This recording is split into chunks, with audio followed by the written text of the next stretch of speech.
花洒喷头这样装，你们见过没？电钻一响，黄金万两。大家好，我是安州小米，我们在这里等等业主。今天又去处理一个疑难杂症，也是一个同行朋友介绍的活儿。哇，这客厅老大了，这一个客厅得有50多个平米吧。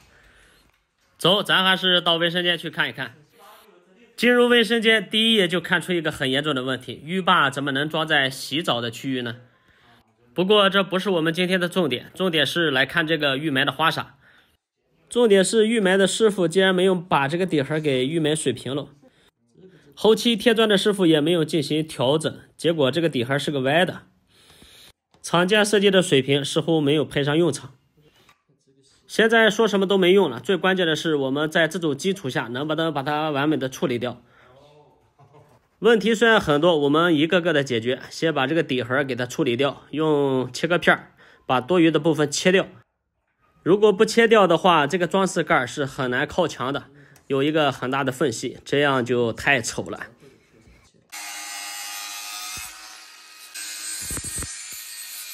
我们这儿有句老话叫3分长相7分打扮，我觉得这句话放在这里也非常的应景。经过这么简单的一处理，这个装饰盖应该就扣得上了。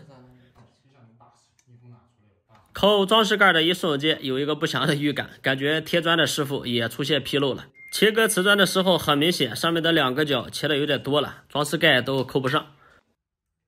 接下来第二个问题就是之前可能这个把手也装过，说是里面有一个小顶丝，这个顶丝怎么拧都拧不动，是个歪的。来，先找个合适的6角扳手，重新给它拧一下。拧螺丝大家是相信眼睛还是相信手？我个人更倾向于手感。这不就给它拧上了吗？下面这个开关把手是正常的，没有问题。好了，这个部分就搞定了。右边安装手持花洒的出水口留的也太低了，当时应该没有看图纸。完了，水管又是个斜的，还堵不住墙上的缝儿。没记错的话，这应该是第3个问题了吧？先把这个接头拆下来。这也太巧了，我包里这么多6角扳手，竟然没有一个合适的。不过这也难不到我，有的是办法。塞一个小的6角扳手，然后再用个螺丝刀，这是个电笔，把它瘪到一起，照样可以拧。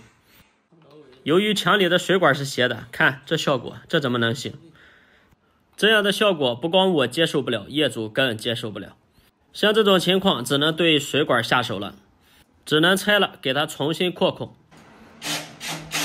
之前师傅开的也是40孔，所以我们用40的开孔器把这个孔呢重新扩一下，尽量把里面的水泥灰呢给它掏干净，然后让这个弯头呢活动一点。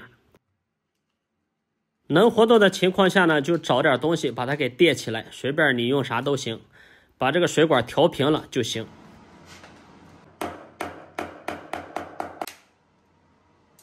为了防止它后期会漏水渗墙里边，把这个缝隙呢给它用玻璃胶打上。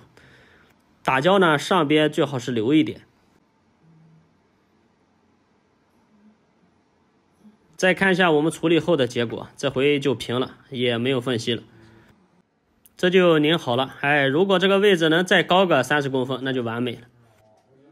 既然已经留在这儿了，没得选了，这个位置也行，最起码小孩子取喷头非常方便。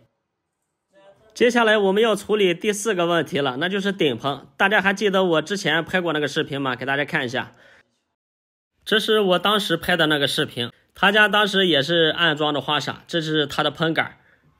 当时这个师傅就是把出水口留在集成吊顶里边了，后期呢就是我们帮他改装了一下，把顶棚呢就装在了集成吊顶的下边。当时这个活呢，我是特意在网上采购了一个配件，就是加长丝杆，当时给他过去改的。这家的情况我就不太知情了，到我的车上先找找有什么能改的，现场给他处理一下。什么叫有备无患？在车上找一个加长曲角，把它切了，就用这个丝杆来做。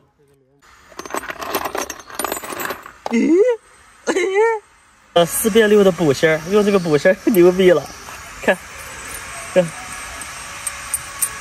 行了，有这个就够了，走。到楼道，我们把这个加长曲角呢给它切下来。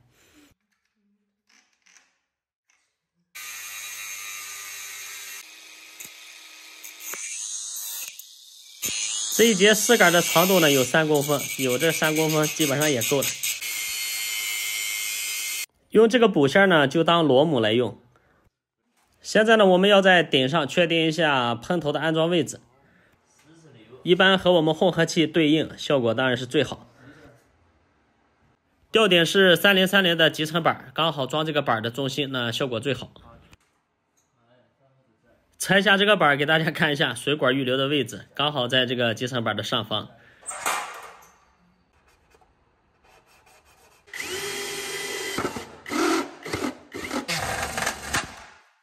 切下来的丝杆装在喷头上，我们在集成板上开了一个20的孔，刚好对应这个孔穿过去。刚才我们取的那个补线呢，就是用来当螺母的，把它压在这里，这个和集成板就固定死了。上面就接一根水管，用这个水管和顶上的水管进行一个链接就可以了。由于空间有限，我把浴霸给它拆了，在水管的上面呢要接一个对丝。这一次我们喷头没有完全贴顶，这样有一个好处，装好之后呢，比如说这个大喷头我们想要调整角度是可以随时调整的。你只需要调整角度，它随时可以调。